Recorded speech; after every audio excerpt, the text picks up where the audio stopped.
Welcome home, sir. I am Barnabas Basil Fawlty. By order of the Duchess, I shall serve you as Major Domo of Corvo Bianco. I previously served with distinction at the Nibli family manor and in Nazaire with Admiral Rompali, who, as you are certain to know, is an extraordinary, demanding gentleman. Whoa, Barnabas Basil. One thing you ought to know. I'm not your typical landed gentleman. Truth be told, this is the first real property I've ever owned. Oh, in that case, you must leave it all to me. I shall organize, see to everything, and whip the house into order. I dare say this place will soon be the most prosperous vineyard around. Great. Can already see I'm in good hands. Vineyard comes across as a place with a rich history. Know who owned it before me? Baron Rossel, who went bankrupt, forcing him to sell the estate to the Duchess. The Baron, in turn, had purchased it from Monsieur Bolius of the Headsman, a truly colorful man of Kedweni origin. He was actually a headsman? No, not him, but his great-great-great-great-grandfather. Indeed. Apparently, he was a common cut-purse who somehow secured for himself the post of ducal headsman in Beauclair. Went about his work with an exceptional penchant. They say he chopped off more heads than there are grapevines in the ducal vineyards. He never hesitated, not once. Never sliced unevenly, never botched a job. For his exemplary service, the Duke granted him a title and this estate. Monsieur Bolius, on the other hand, was an engineer in his younger years. Once retired, he settled here and took to producing wine. Sadly, misfortune struck and he lost his sense first of smell, then of taste. Additionally, he could not drink alcohol. His medic forbade it. Shame that. He gave up making wine? Not at all. He made even more of it. Began throwing wild balls to which he'd invite friends from far and wide in order to treat them to his wine and delight in the fact that at least someone could enjoy it. It's the sort of man he was, Monsieur Bolius. Mind giving me a little tour de Corvo Bianco? Not in the least. Follow me, please. I think it would be practical to begin on the hill.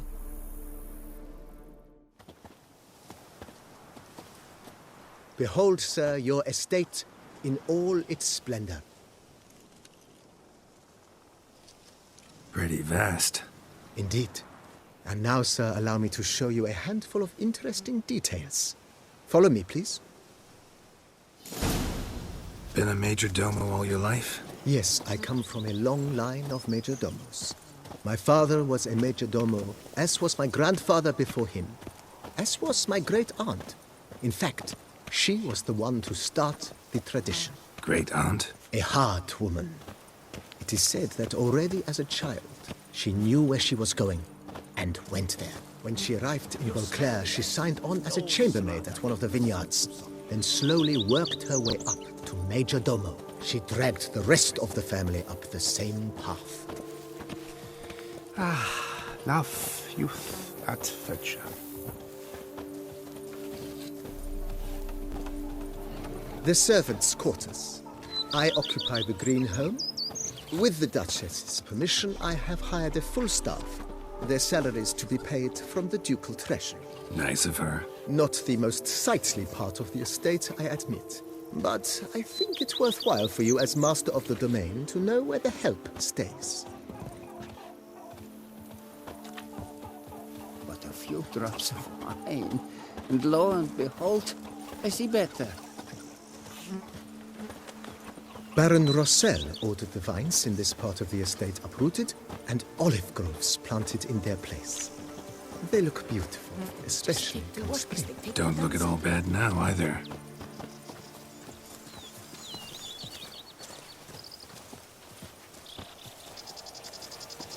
Down below lies your vineyard, where we grow a strain of Carfanere, one of the world's oldest, aged in oak barrels. It provides for an exquisite wine with distinct blackberry, wild cherry, plum, and cinnamon notes. Marvelous. Have to try it one of these days. 1, 2, 1, 2, 3. 5, 6, 7, 8. He's lopped off the head of many. Follow me, please. Follow me, please. Drank himself to death? Not at all. When found the next day, he had concluded he'd witnessed twin miracles. The water had been changed into wine, and he had survived. He retired to a monastery in the Dragon Mountains and began preaching the wisdoms of Lebioda.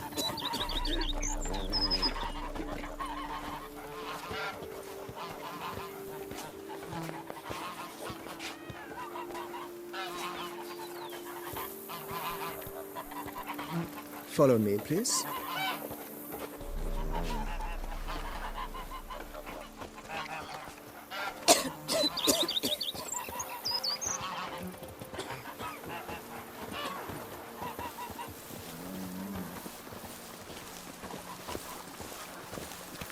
Bread adds a spring to your step.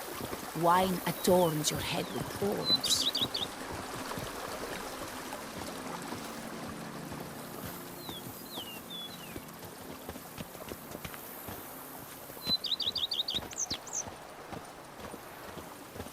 Monsieur Boleus's wife Nina kept a garden here.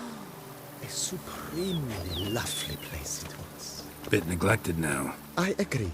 Yet nothing stands in the way of restoring it to its former glory, and once again planting it with herbs and other vegetation.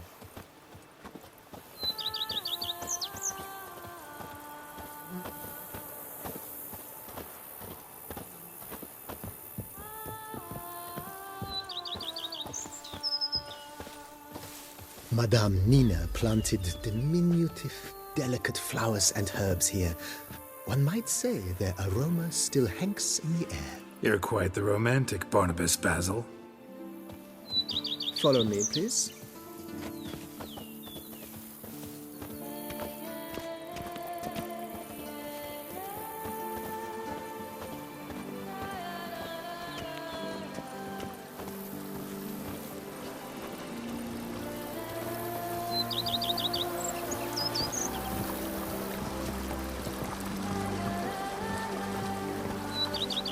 I've lots to do before it gets dark. This served as an additional wine cellar in years of plentiful harvests. Bit of work and it'll make a fine stable for Roach.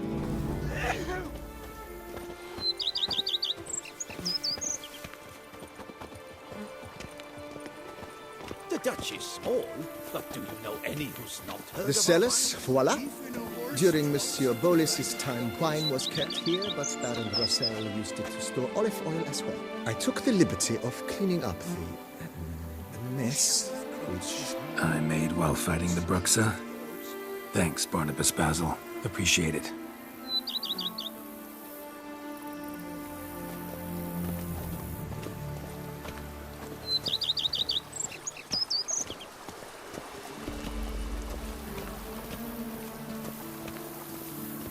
As you can see, the facade is, how to put it, slightly stained.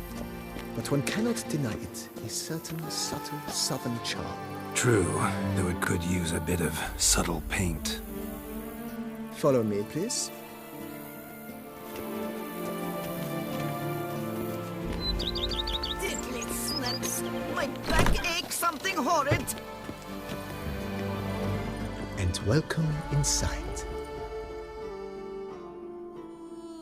On the left is the master bedroom. On the right, the dining hall and kitchen. Upstairs, you shall find the guest room, currently used for storage. Not a bad idea. At the moment, the house is only minimally furnished. Yet I believe we will, together, devise some innovative arrangements. A few paintings, for instance, would breathe new life into the abode immediately. With that, sir, you've seen the full lay of the land. Corvo Bianco is a beautiful estate. Though one must admit, time has taken its toll. Forgive me for being forward, but if you were to choose to invest a small sum towards its beautification, consider me at your service on the matter. Think I'll take you up on that. Be sure to come and see you if I decide to do any remodeling.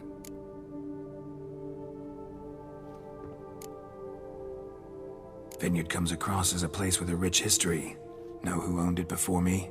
Baron Rossel, who went bankrupt, forcing him to sell the estate to the Duchess. The Baron, in turn, had purchased it from Monsieur Bolius of the Headsman, a truly colorful man of Ketweni origin.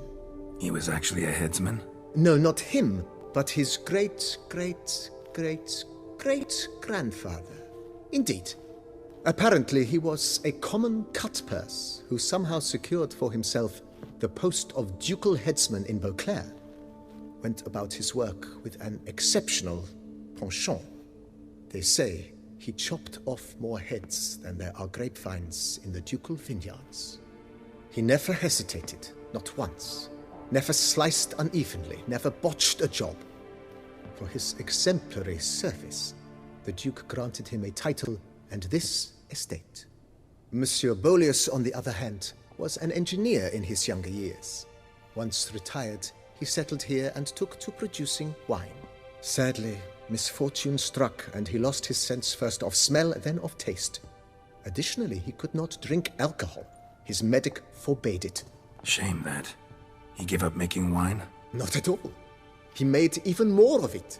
Began throwing wild balls to which he'd invite friends from far and wide in order to treat them to his wine and delight in the fact that at least someone could enjoy it. It's the sort of man he was, Monsieur Bolius. Mentioned the place could stand to be spruced up. Oh, most decidedly, sir. The question is where you would like to begin this rejuvenation.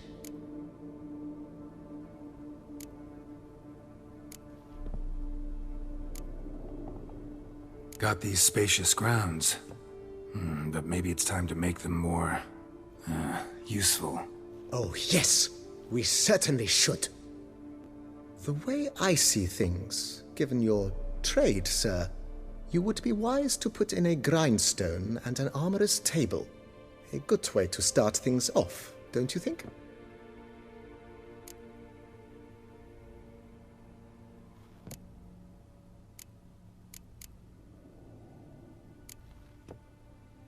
In my trade, my blades get dull pretty quick. Could use a grindstone, professional grade. Of course. No one would consider that an unnecessary extravagance, I would wager. Then send out for one, please. A high-quality stone to be set up in the yard. Of course. I shall send a runner to town at once. I believe you shall be grinding to your heart's content by tomorrow. Will you be needing anything else, sir? My armor needs work from time to time. You know, oil this, reinforce that. Could use a decent work table where I could do all that. Admiral Rompali once hired a specialist who made the finest armorer's tables this side of the Yeruga. I will contact him at once. Good. Order me up a table like that. Immediately, sir. I expect it will take at most 1 day to arrive. Will you be needing anything else, sir? Starting to get into this whole... I agree. Been thinking about the outer walls. Maybe a fresh coat of paint or some patching. If I might dare to make a suggestion, why not start with a general renovation? I once oversaw such work at Admiral Rompali's summer residence. The effects were simply breathtaking. Not only did the residence positively sparkle afterwards, but we also made room to display the Admiral's armor and weapons, of which he was a passionate collector. Need to think it over some. I understand, of course. As the venerable Lady Eve Knibli would so quaintly put it, the rash oft contract rashes. That's all for now, BB. Thanks.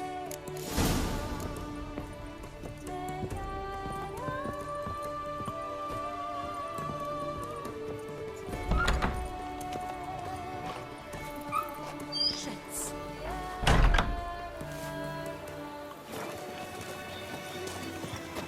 Witcher, I've a matter of prime urgency and import. I must speak to you. Monsters?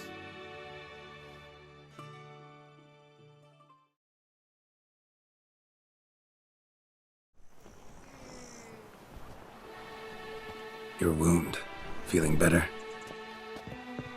It's healing splendidly, though I am to avoid trouble for some time. To be frank, that is precisely why I wish to speak with you. Want me to stand in for you? Take on some trouble on your behalf? That could very well be the case. You see, there is a maiden, nay, a lady. I suspect someone's cast an ill spell upon her. A curse, perhaps.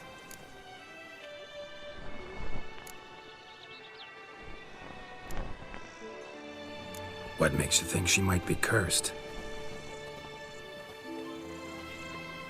You must keep all I say to yourself, I beg you. I would never dare to be so indiscreet normally, yet I'm troubled about her, for her. Vivienne shuns the company of others. Though the fairest maid at court, she keeps men at a distance. I thus determined I would resort to trickery. Trickery? That even befitting of a knight? In war, yes. And what is love if not battle? As it were, one evening I crouched in hiding outside her seamstress's home. As Vivienne emerged from it, I too emerged.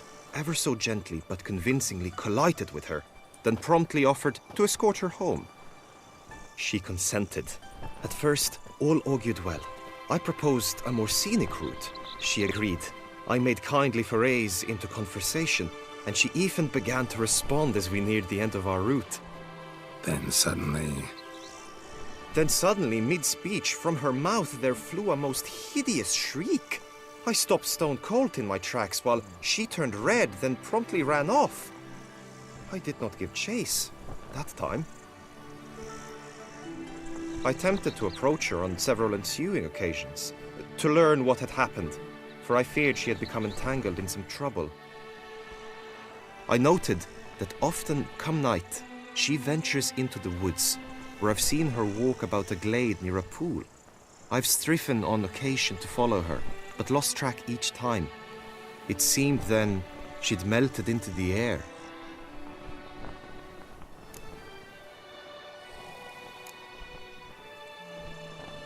Sound you heard. She might have just had a sore throat. Had I thought it possible the sound was natural, I never would have taken up your precious time.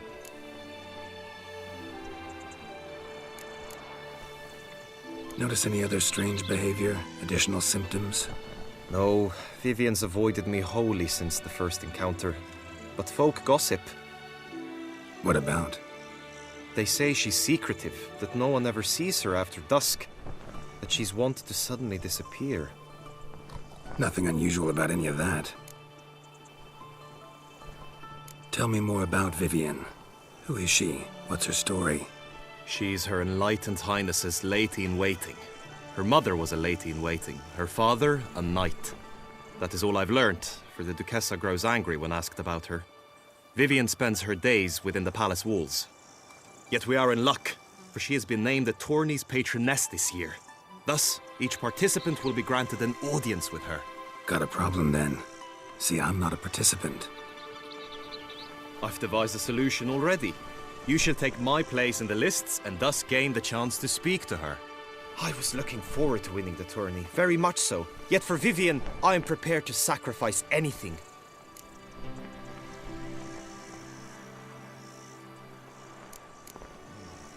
This tourney, how's it work exactly? It is the year's grandest and most important contest. Knights from all corners come to face off for the grand prize. And more importantly, for glory.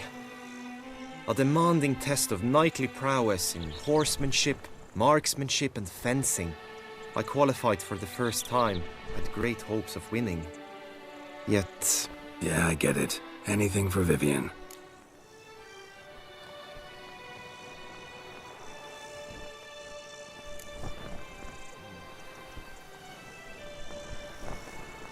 Fine, I'll look into it. Gotta admit, piqued my curiosity. I shall be forever in your debt. Now, we must ensure you are not eliminated from the tourney before you can meet Vivienne. Meaning? Could you show me how you shoot, ride and fight, perchance? And you must learn the tourney rules, know how to apply them in practice. I did not mean to suggest I doubt your abilities. Everyone must train, even a witcher. Besides, the tourney contests must surely differ, require skills you don't usually apply, races above all. The choice is yours. Where shall we start?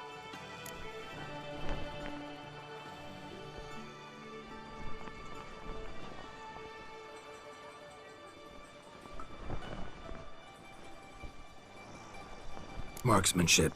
Feel I need to do some shooting. Come with me. The marksmanship contest shall pit you against another for the best time and score. He who hits all his targets first wins. Hope my aim's as good as that Cupid's who shot you. Sometimes when you speak, I miss the meaning entirely.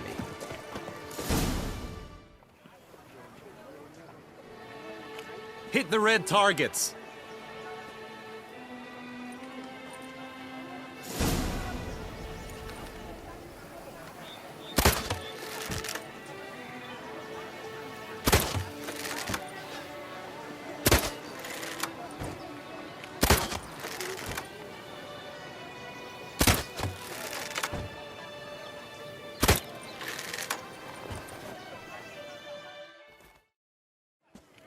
Once more?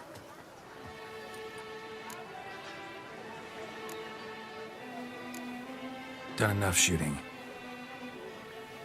Where to now?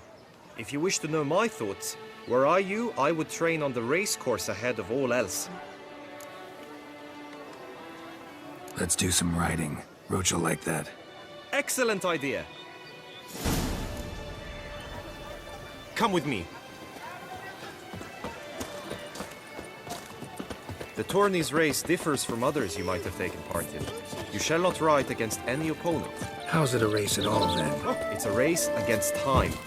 The true track begins in the arena, runs round the tourney grounds, then finishes again in the arena. The training track, however, lies beyond the arena. We shall go there now.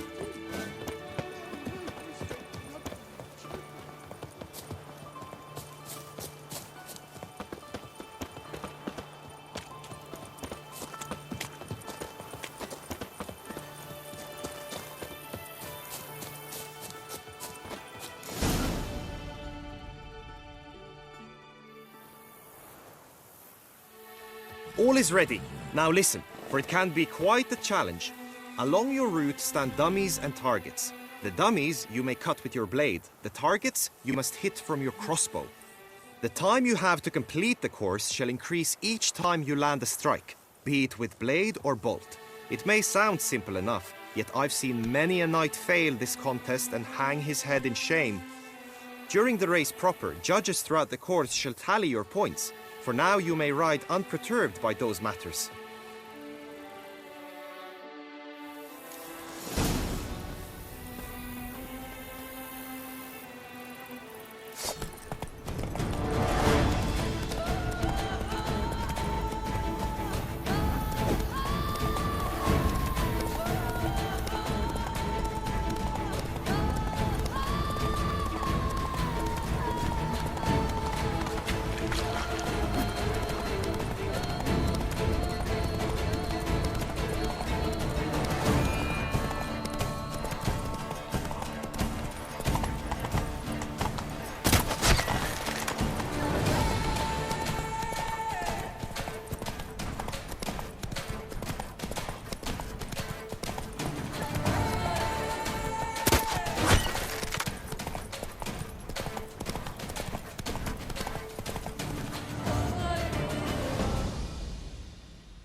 Will you give it another go?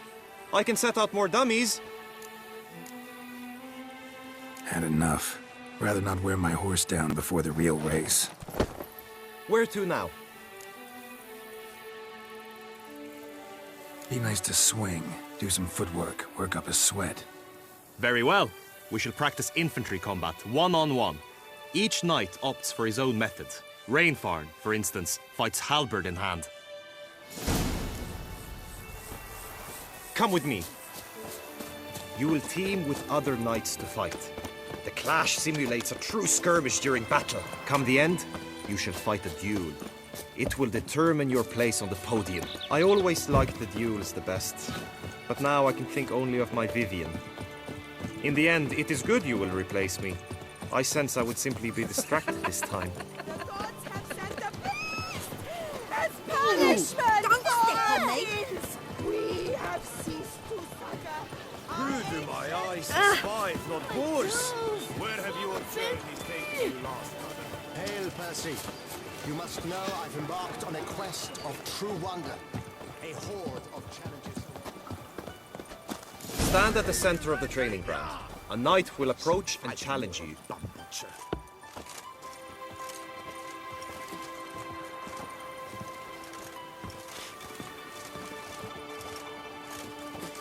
I can fight.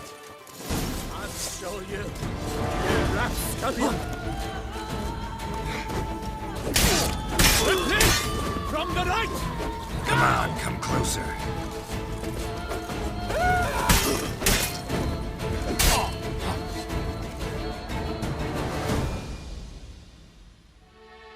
I expected you to do well, but not that well. Think I've seen enough. Sorry to be blunt, but the simplest Witcher contract demands more skill than this kind of combat.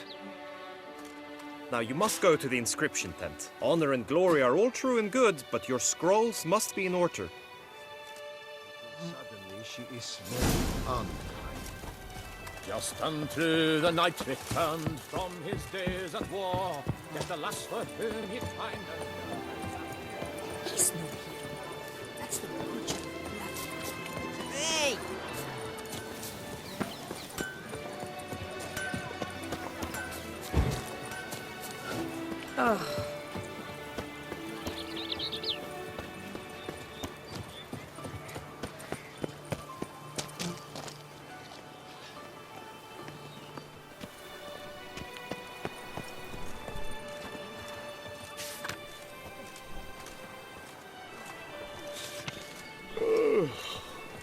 Pious Plegman's fear.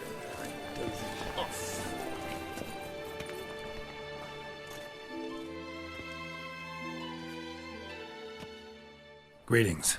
Want to join the lists? Naturally, we must first see to formalities, however. At Guillaume's request, I have looked into your personal history in its heraldic aspects. Really? What did you come up with? My findings show you may take part as Geralt of Rivia, What a surprise. or as the Honorable Ravix of Forhorn. It's not every year we have a combatant who can boast of 2 crests. Which do you prefer?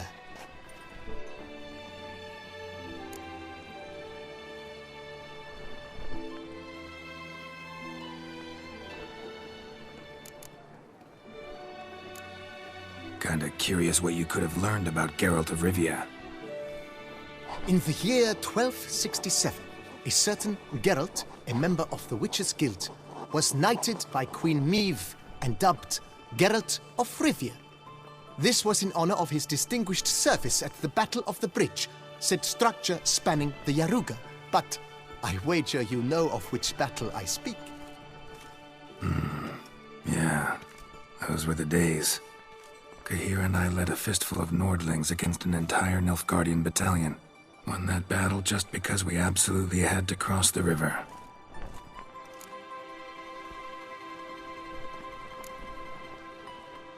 I'm Geralt, not about to fight under a false name. You may now take the shield bearing your crest. I'm a Witcher. Shields aren't something Witchers ever use in combat.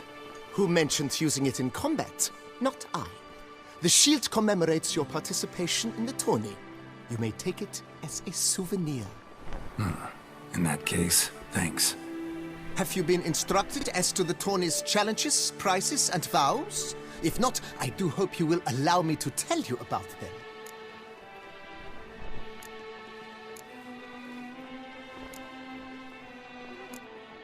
You say something about vows? As is our custom, knights make vows to which they hold for the duration of the tourney. Each swears on something which to him represents his most cherished virtue.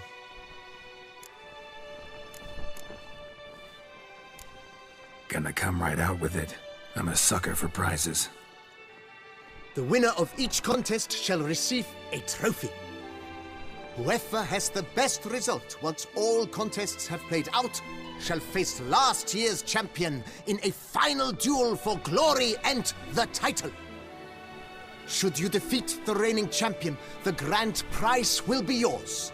This year, a sword forged especially for this occasion by the one and only Cornelius of Asengard, a famed master weaponsmith. Her illustrious highness had it brought all the way from Nazaire. Feels like I know everything I'd ever want to know about chivalric tourneys. Splendid. In that case, you must make your vow. Upon what would you like to swear it?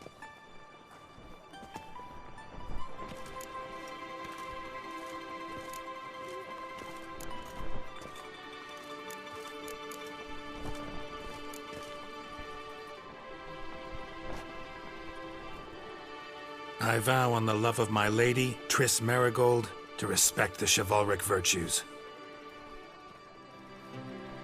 May the gods succor you in your endeavors to overcome. Sign here, please, then fill out these forms. That is all I need from you. Now, as arranged by Guillaume, you shall be fitted with appropriate armor for the tourney. Shiny. You have also been assigned a tent for the tourney's duration. It stands near the arena. Good luck.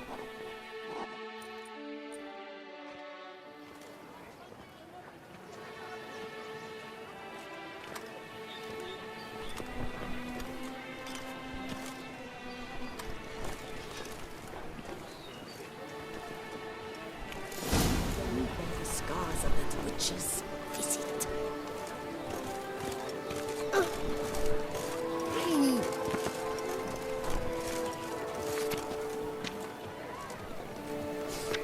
Can I shoot your crossbow?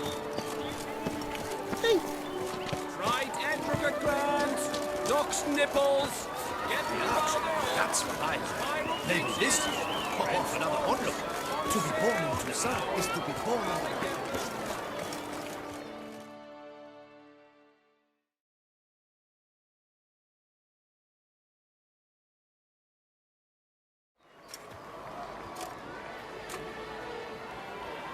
Geralt, well, I'll be... Have you decided to turn knight-errant?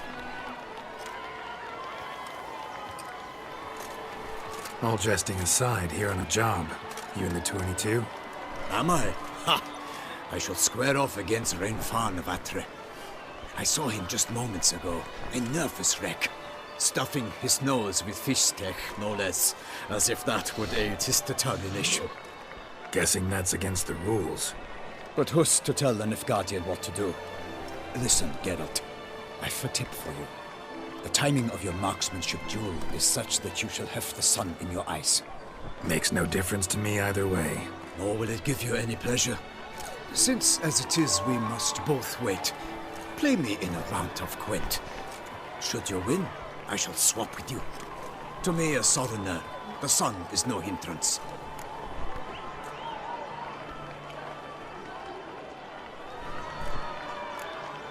Never turn down a round of Gwent.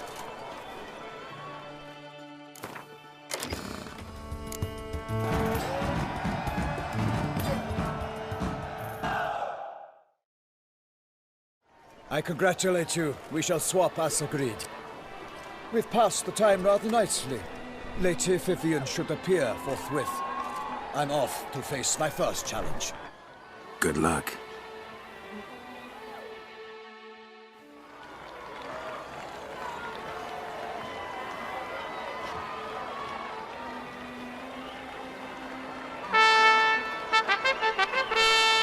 Fair knights, I salute you. The honor and duty of tourney patron have fallen to me this year. Fight honorably, so that I may bestow upon one of your number the tourney's grand prize. You have sworn your vows. You have readied body and soul. The time has come to test them.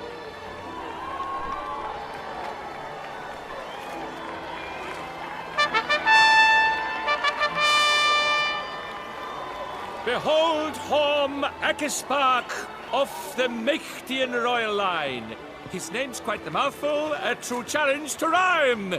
His targets to be hit centrally and true are the ones in blue. Against him, new blood, a knight unknown till now. Sir Geralt of Rivia, give us a bow. The targets he must with his quarrels thread are red. May the better man win.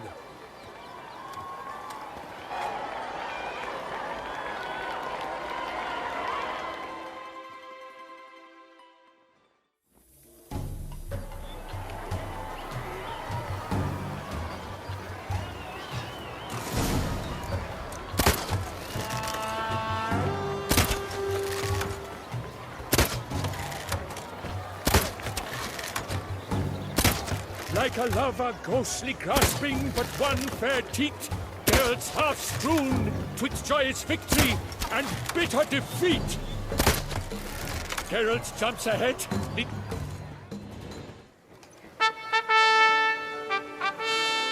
Sir Geralt of Rivia has trounced his foe, pounded him soundly, immersed him in woe.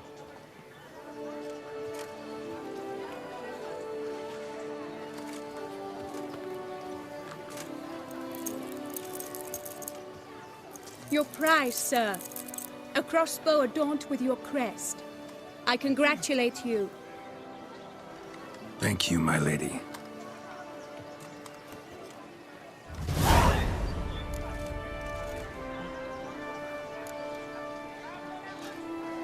Would you tell me about the other prizes? Alas, I cannot devote more time to you than to the other combatants.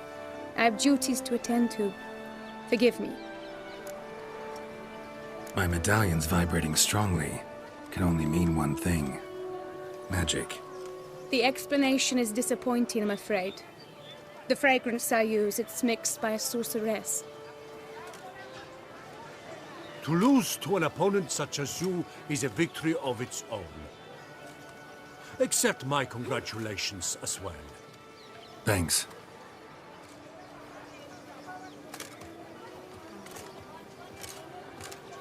Good work! In the interim, I managed to determine which tent Lady Vivian occupies.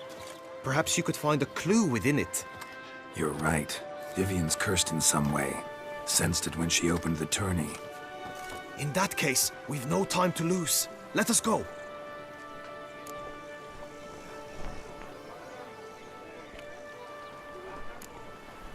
Give me a minute. Need to catch my breath.